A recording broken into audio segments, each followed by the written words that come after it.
it's definitely going to be different not having those matchups that you would expect every year. Because the NHL drafts like 17-year-olds. The NHL has to tread the water really carefully.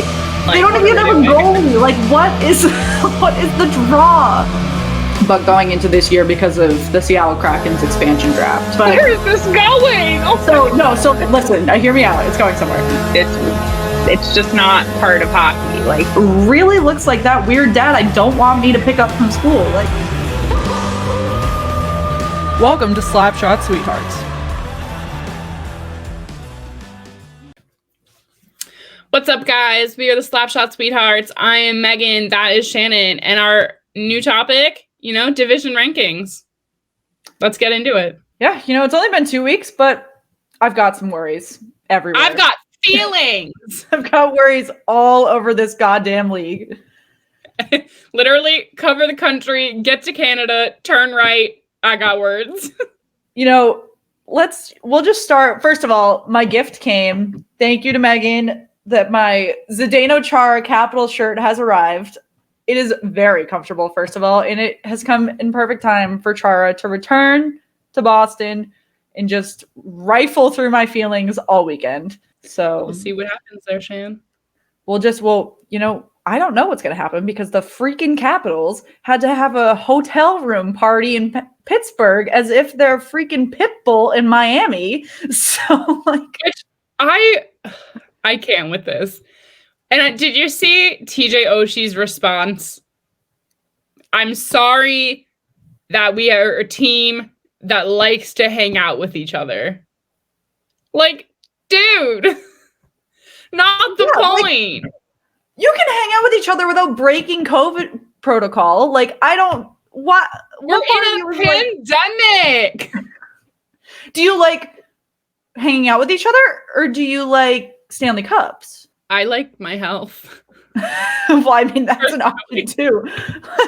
But yeah, no, that's what I'm saying. Like, Caps are a good team, but I think they had some really bad decision making there.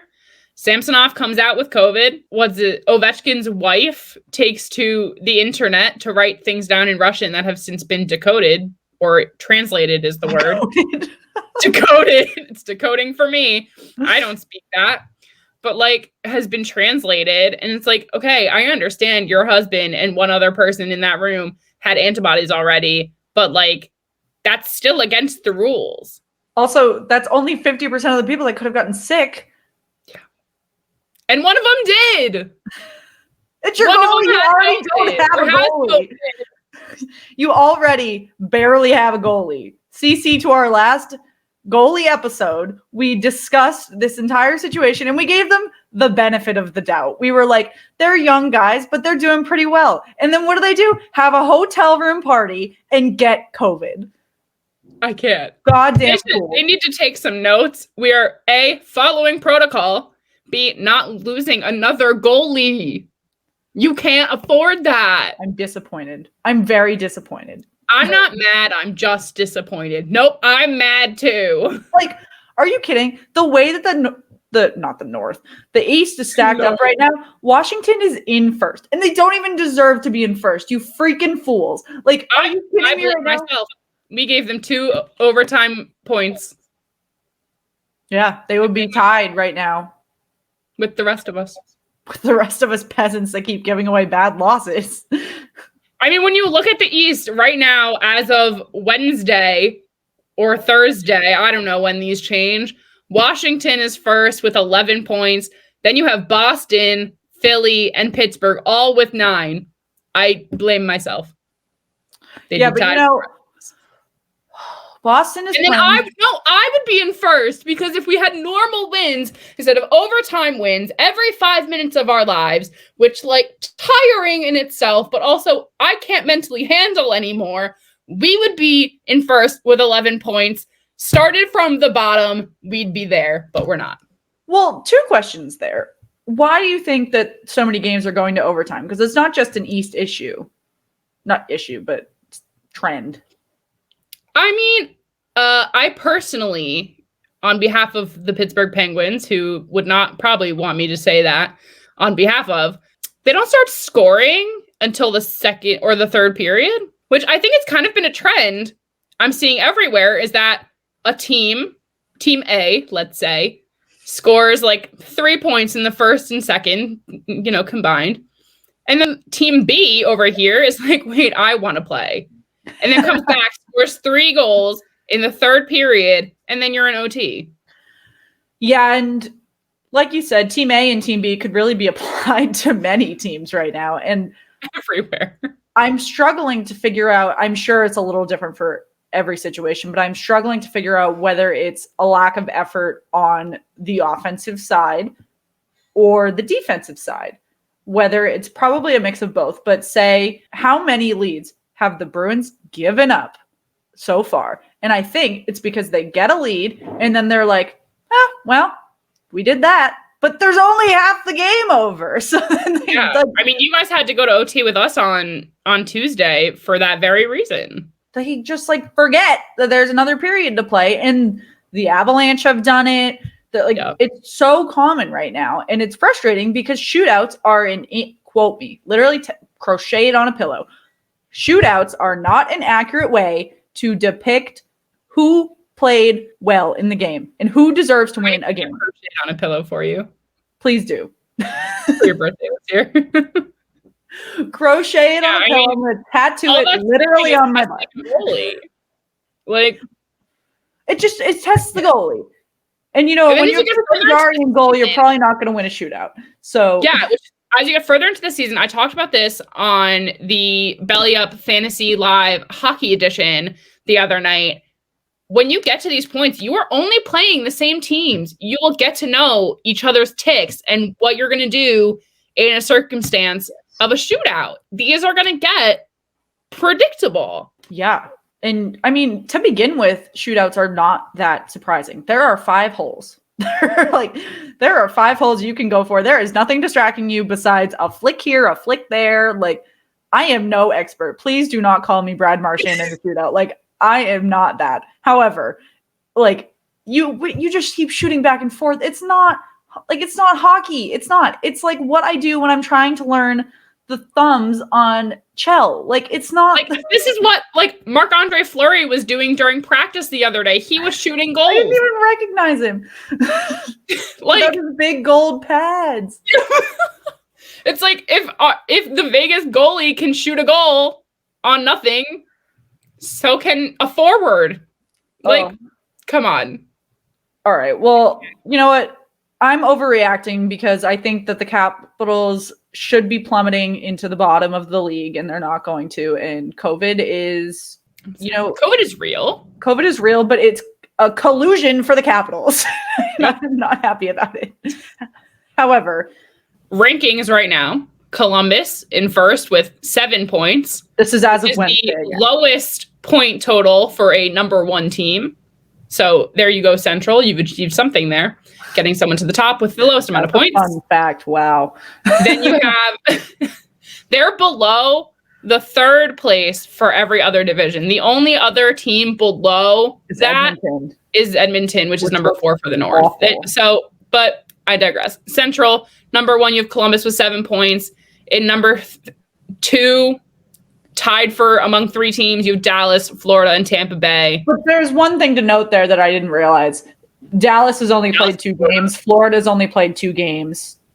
No, 3. Florida's played more than 2. We played 3 games. 3 games. They are both 3-0-0, and they have 2 points from each of their 3 wins. Okay. Tampa, I don't know what's happening there. I don't know what's happening there. I'm pleasantly surprised, but I don't know what's happening there. I was going to say, I'm not mad at it, but I didn't expect it. I mean, the Central Division is just, I said it in our preseason review. You're just... The Central Division is abysmal. I don't want to watch it. I don't. It's kind of where mediocre hockey can go to hang out for the season. I'm going to leave it to our friends at Cannons and Tomahawks. Go check them out in our other new podcast on the Belly Up Hockey Podcast. Well, Belly Up Podcast Network, but the Belly Up Hockey team is New Era Sens. So they cover the Senators up in the North Division. We'll get to them.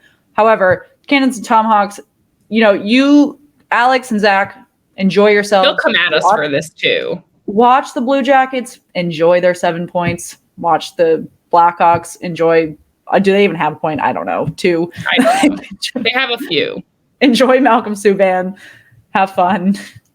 But I mean, the only thing I'm overreacting about is the fact that they have no. The Blackhawks actually have 6 points. Get out! They have the same amount as Tampa. Yes. I'm sorry. I'm going to eat. They have 2 wins, and they have 2 overtime losses. So how many wins does Tampa have? 2? That's a good question. Tampa Bay has 3 wins. And how many losses? 1. They've only played 4 games. Wow. Okay. I think this goes back to a question you asked me about what's the threshold for, making the playoffs if, teams are missing games and it's affecting. You didn't take me seriously then. Well, I didn't think that the Blackhawks and the Lightning were going to have the same point total. I mean, okay, again, these are way too early overreactions. It's only 2. But when you put Dallas and Florida together, they've played less games than Columbus. True. And that's probably the only reason they're behind them in the rankings. Good Lord. I mean, Dallas, good. I get, they beat the Predators, who I had up way higher in these rankings. So did Chicago. What? So did Chicago. I know. I was wrong about the Predators. I'll eat my words. The Bruins took Craig Smith, and now the Predators are awful. I guess that's how it's going to go. Yeah, they play again on Wednesday, so tonight. We are predating us. But yeah, Nashville beat Chicago on Tuesday, but Chicago beat Detroit on Sunday and Friday. Which, again, I'm going to call out the folks at Cannons and Tomahawks because they were hyped to be winning that game. And that was toilet against toilet. What are you doing? That is not a game. What are you expecting? Someone has to win. Someone has to win. There's no ties here. There's no double losses, even though everyone keeps asking if the Bruins and the Penguins can lose in our Thursday live stream, and that's not possible. Answer is no. One will win. It will be the Bruins. Stop it right now. And the Bruins will overtake the Capitals in the top of the I texted Shannon last night after the first Bruins goal, and I was like, I'm mad. And then when we got to OT, I was like, haha, bitch, overtime. I at least get 1 point. And it just naturally did not fall in my favor. But I have hope. It can be done. All you need is hope. All you need is positivity. I have faith in my team. And you know what? I have faith that Colorado is going to get their shit together in the West. I really hope that's true. Before we get too far into it, standings right now in the West, Vegas with 11 points, which they have their own issues right now with their coaching staff. Second place right now in the West, St. Louis with 9 points. Then you have it tied for third, kind of, Colorado with 8 and LA with 8. My hometown crowd in LA. I mean, good for LA, man. That's awesome. Unexpected, but proud. I'll take it. Someone has to be in fourth. It's